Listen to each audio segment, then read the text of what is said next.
దక్షిణ ప్రక్రమే భాను క్షిప్తేషురివ ధావతి జ్యోతిషాన్ చక్రమాదాయ సతతం పరిగచ్చతి.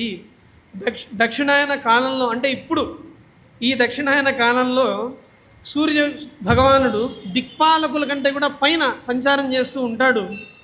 ఆయన సంచారం చేసినప్పుడు బాణం నుండి వదలబడిన ధనుస్సు నుండి వదలబడిన బాణం ఎంత వేగంగా అయితే వెళ్తుందో అంత వేగంగా సంచారం చేస్తూ ఉంటాడు. అలా దక్షిణ ప్రక్రమం చేస్తూ ఉంటాడు. ఆయన అలా ప్రదక్షిణం చేస్తూ ఉన్నప్పుడు తనతో పాటు జ్యోతిష్చక్రాన్ని కూడా లాక్కుని వెళ్ళిపోతున్నట్టుగా ఆయన ప్రదక్షిణ చేస్తాడు. బాగా వేగంగా ఒక వాహనం ముందుకెళ్తే దానికి రెండు పక్కల ఉన్న తేలిగ్గా ఉన్న పదార్థాలన్నీ కూడా కదిలి ముందుకు వెళ్ళిపోతూ ఉంటాయి. అలాగా సూర్యుడు అంత వేగంగా వెళ్తూ ఉన్నప్పుడు ఆయనతో పాటు జ్యోతిష్చక్రం కూడా కదులుతోంది అనే మాట చెప్తున్నారు. చెప్పి శ్రేష్ఠాస్తేషాం సహస్రే, ఆ 1000 కిరణాల్లో 7 కిరణాలు చాలా ప్రశస్తమైనవి సుమా. ఆ 7 కిరణాలు ఏంటో తెలుసా అంటే సుషుమ్న సూర్యరశ్మి చంద్రమా గంధర్వ. మొట్టమొదటి కిరణం పేరు సుషుమ్న అని పేరట. తర్వాత రెండో కిరణం పేరు అయం పురో హరికేశ. హరికేశ అని రెండో కిరణానికి పేరు. అయం దక్షిణ విశ్వకర్మ. విశ్వకర్మ అని మూడో కిరణానికి పేరు. అయం పశ్చాత్ విశ్వవ్యచాహ. విశ్వవ్యచాహ అని నాలుగో కిరణానికి పేరు. అయముత్తరాత్ సంయద్వసు. సంయద్వసు అని ఐదో కిరణానికి పేరు. అయముపర్యర్వాగ్వసు. అర్వాగ్వసు అని ఆరో కిరణానికి పేరు. ఏడో కిరణానికి స్వరాట్ అని పేరుట. ఏడో కిరణానికి స్వరాట్ అని పేరు.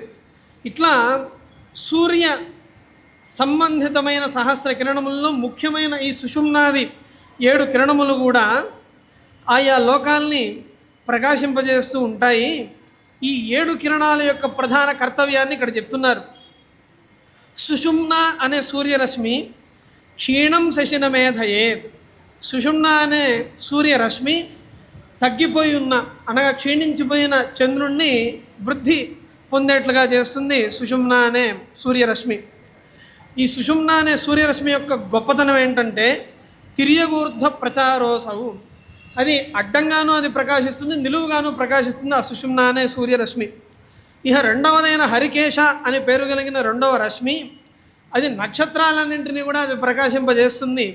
ఇక మూడవదైన విశ్వవ్యచాహ అనే రశ్మి శుక్రగ్రహ ప్రకాశానికి కారణమవుతూ ఉంటుందిట. ఇక నాలుగవ కిరణమైన సంపద్వసు అనే రశ్మి కుజగ్రహ గమనానికి కారణమవుతుంది. ఆరవదైన సూర్యరశ్మి దేవతా గురువైన బృహస్పతి గ్రహానికి అది ప్రకాశాన్ని అందజేస్తూ ఉంటుంది. ఈ విజ్ఞాన కాలంలో అందరూ చెప్పేది ఏంటి అంటే బృహస్పతి గ్రహము భూగ్రహానికి రక్షకంగా ఉందని ఈ విజ్ఞాన కాలంలో చెప్తున్న మాట.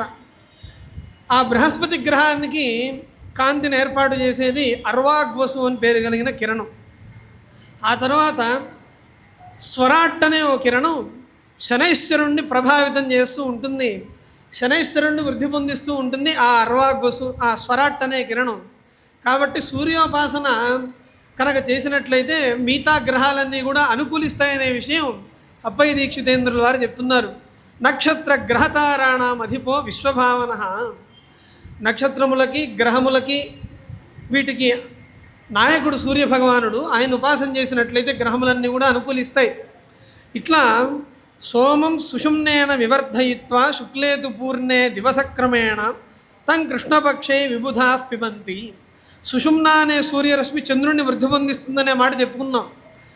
చంద్రుణ్ణి వృద్ధి పొందించిన తర్వాత దేవతలందరూ కూడా సాక్షాత్ సూర్యకిరణ ప్రభావాన్ని తట్టుకోలేరో ఏమో, సూర్యకిరణ ప్రభావం చంద్రుల్లో పడిన తర్వాత చంద్రుల్లో ఉన్న సూర్యకిరణాన్ని వీళ్ళు గుర్రలుతూ ఉంటారు దేవతలందరూ కూడా. సోమం సుషుమ్నేన వివర్ధయిత్వ. సుషుమ్న అనే కిరణం చేత సోముడిని వృద్ధి పొందించి సోమరసాన్ని దేవతలకి అందిస్తాడు సూర్యభగవానుడు.